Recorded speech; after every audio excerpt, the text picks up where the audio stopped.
Who did the narrator meet at the outskirts of Verona? The narrator met two young boys, Nicola and Jacopo, at the outskirts of Verona. They were selling strawberries to earn money. Verona விளிம்பில் ஆசிரியர் யாரை சந்தித்தார்? பதில்: ஆசிரியர் Verona வெளியேயுள்ள பகுதியில் Nicolas மற்றும் Jacopo என்ற இரு சிறுவர்களை சந்தித்தார். அவர்கள் ஸ்ட்ராபெரி விற்று பணம் சம்பாதித்து வந்தனர். Why did the driver not approve of the narrator buying fruits from the boys? The driver did not approve of the narrator buying fruits from the boys because the boys looked shabby, dirty and poorly dressed. ஆசிரியர் சிறுவர்களிடம் பழங்கள் வாங்குவதற்கு driver ஏன் விரும்பவில்லை?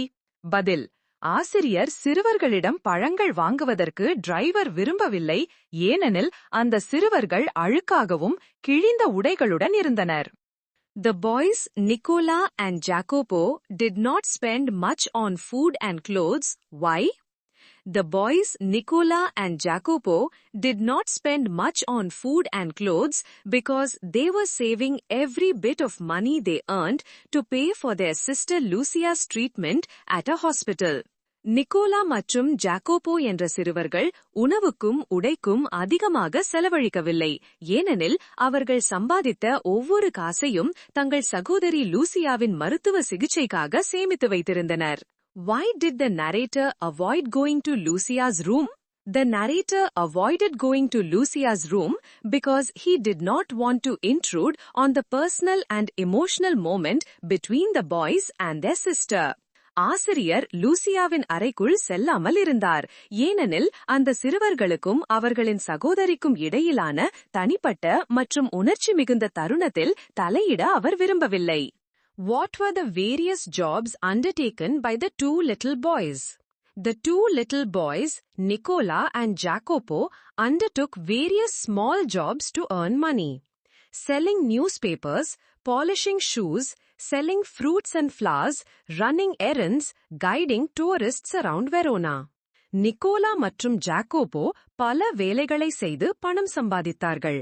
அவை செய்தித்தாள்கள், பழங்கள் மற்றும் பூக்கள் விற்பனை செய்தல், செருப்பு பாலிஷ் செய்தல், உதவுதல், வெரோனா நகரத்தில் சுற்றுலா பயணிகளை வழிநடத்துதல். How did the narrator help the boys on Sunday? On Sunday, the narrator helped the boys by driving them in his car to the village of Poleta, where their sister Lucia was hospitalized. ஞாயிற்றுக்கிழமை அன்று கதை சொல்லுபவர் Nicolas மற்றும் ஜாக்கோபோவை அவரது car மூலம் பொலேட்டா என்ற கிராமத்துக்கு அழைத்துச் சென்றார். அங்கு அவர்கள் சகோதரி லூசியா மருத்துவமனையில் இருந்தார். Describe the appearance of Nicola and Jacopo. Nicola wore a worn jersey and cut-off khaki pants, while Jacopo wore a shortened army tunic gathered in loose folds around his skinny frame. They had dark eyes and brown skin, and their hair was tangled. Nicola ஒரு பழைய ஜெர்சியையும் காக்கி ட்ரவுசரையும் அணிந்திருந்தார். அதே சமயம் Jacopo ஒரு சிறிய இராணுவ துணியை தனது மெலிந்த உடலின் சுற்றிலும் தளர்ந்த மடிப்புகளாக அணிந்திருந்தார்.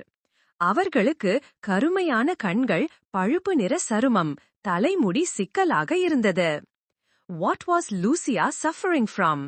Lucia was suffering from tuberculosis of the spine.